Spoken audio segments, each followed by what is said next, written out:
जब इतना समय उस कार्य को देगा तो जरूर वो बंधन मजबूत होगा। आज इसके विपरीत हो रहे हैं कि हम शादियां ड्रम से शुरुआत करते हैं और शादियां के कुछ ही दिनों के बाद ड्रम बजने शुरू हो जाते हैं घरों में। वो एक अलग चीज़ है, सोचने की बात है, लेकिन हमने एक स्ट्रक्चर को ध्वस्त करा है। जो विवाह एक धार्मिक चीज़ें था, उस विवाह को हमने एक डिफरेंट जगह पे लेकर के चले गए हैं। वो हमें सोचने की बात है। मैं दूसरा एग्जाम्पल ठहराव का और देना चाहूँगा, तीसरा, कि जब किसी के माता पिता का जब देहांत होता है तो अंतिम क्रिया कार्यक्रम फिर मैं उसी जगह से देना चाहूँगा कि 13 दिनों तक हुआ करता है। और 13 दिन तक जो माता पिता जिनका कि देहांत हो गया है, उनके जो बच्चे हैं, उनकी जो बहू है, बेटी है, जमाई है, जमाई मतलब जो बेटी के हस्बैंड है, दामाद, वो है, वो सभी लोग अन्न का फिर से त्याग कर देते थे और फल फूल पे 13 दिन तक रहते। ये आज भी चल रहा है और मैं भी मेरे माता पिता दोनों ही जिंदा है और जब वो मरेंगे तो मुझे भी यही काम करना। और वो भी एक बहुत बड़ी सोच है कि एक हमारे जो सबसे चहेते, जिसका कि शरीर का निधन हो गया है, उनका आत्मा तो अभी भी जिंदा है, शरीर विलुप्त हो गया है।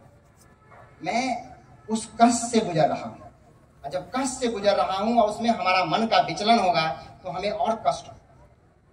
और वो जो आत्मा, वो आत्मा तभी उसको रेस्ट मिलेगा, तभी वो सुख शांति उस आत्मा को मिलेगा, उसका स्वर्ग में वास तभी होगा जब हम उसके लिए कुछ सोचेंगे, उसके लिए कुछ दुआ करेंगे। और उस प्रोसेस में, 13 दिन के प्रोसेस में, एक आत्मा जो कि पुत्र हो या बहू हो या बेटी हो, उसका जो आत्मा है वो उसके पिता जो कि परमात्मा बन गया है, उसके बीच में एक कनेक्शन हो और वो कहीं ना जाए, कहीं ना भटके और कनेक्शन 13 दिनों तक वहीं रहे। एक लंबे समय, 13 दिन के समय में जब हम अपनी दुखों को भुला देंगे, उनको हम जहाँ पहुँचना था वहाँ पहुँचा देंगे, तभी हम जाकर के फिर से अन्न का त्याग करेंगे। यानी कि एक ठहराव लाने के लिए ये चीज़ें कराएंगे। क्यों 13 दिन जब हम विचलित हो सकते हैं, क्योंकि हमसे एक बहुत बड़ा चीज़ें खो गया है हमारा, उसमें विचलन को रोकने के लिए एक ठहराव।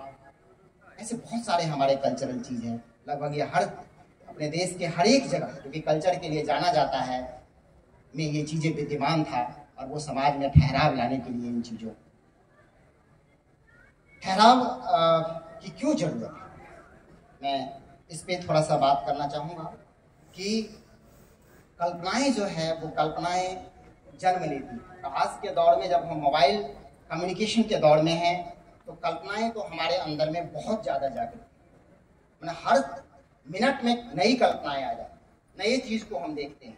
क्योंकि पहले इतना ज़्यादा आवागमन का साधन नहीं था, इतना कम्युनिकेशन का साधन नहीं था, हम लोगों से इतने ज़्यादा मिलते जुलते नहीं थे, हमारे कुछ ही चीज़ होता था और उसी चीज़ पे हम काम करते थे। आज हम बच्चों के पास बहुत तरह की चीज़, बहुत तरह की चीज़ है। मन में ये ख्याल आता है कि ये कर लूँ, ये कर लूँ, ये कर लूँ, ये कर लूँ, लेकिन हर कोई एक विशिष्ट चीज़ के लिए बना है। हर किसी में एक विशिष्टता होता है। अगर वो अपने विशिष्टता पे काम करे तो जरूर ऊंचाई को छू सकता है।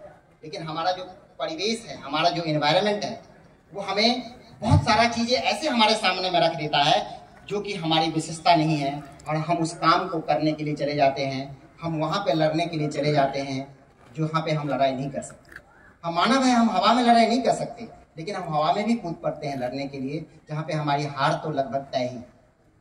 अगर एक चीता सोच ले कि मैं एक पंछी से हवा में लड़ाई करूँगा तो उसकी हार तो तय ही है। आपने वीडियो भी देखा होगा कि चीता बिल्कुल पहाड़ के बिल्कुल शिखर पे बैठा हुआ है और एक चिड़िया पे झपोटा मार रहा है और वो नीचे जाकर के गिर जाता है, वो नहीं लड़ सकता।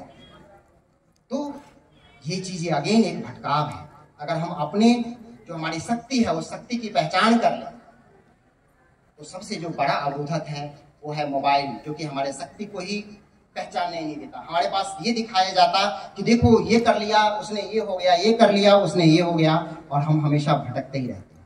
आज शिक्षण संस्थाओं के पास बहुत बड़े चैलेंज है कि बच्चों में इस चीज़ को कैसे रोके, ठहराव को कैसे लाएं। पढ़ाने लिखाने का कार्यक्रम जो है बहुत छोटा है। आप किसी को ठहराव ले आया तो वो खुद से वो काम कर ही लेगा, दिक्कत सिर्फ ठहराव की है। और आज हमारे किसी भी संस्थाएं में, चाहे शिक्षण संस्थाएं से लेकर के कोई सरकारी या प्राइवेट संस्थाएं हों, वहाँ पर ठहराव की जो कल्चर है उसमें बहुत तेज रफ्तार से गिरावट आ रही है। बहुत तेज रफ्तार से हम ठहराव को की जो संस्थाएं थी, ठहराव के जो कल्चर थे,